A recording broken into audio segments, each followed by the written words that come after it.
प्रकाश आंबेडकर यांनी काँग्रेस, राष्ट्रवादी काँग्रेस, शिवसेना यांचे पालखीचे भुई होण्यासाठी वंचित बहुजन आघाडीसह सोबत येऊ नये।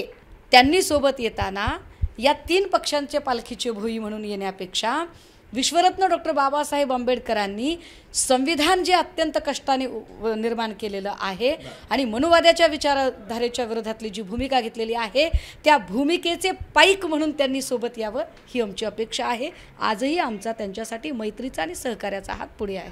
परंतु ते मैत्रीपूर्वक हात म्हणजे हे चालवत नाहीत। ज्या पद्धतीने ट्विट होतंय, ज्या पद्धतीने बोललं जातंय, तरी देखील तुम्ही अजून त्यांना हात पुढे करताय मैत्रीचा। आप लाख हमें नफ़रत भरी नज़रों से देखिए, हम बार बार मोहब्बत के इल्तिजा करते जाएंगे, क्योंकि सवाल इस देश के संविधान का है, सवाल अनुशासन का है, सवाल संसदीय राजनीति का है।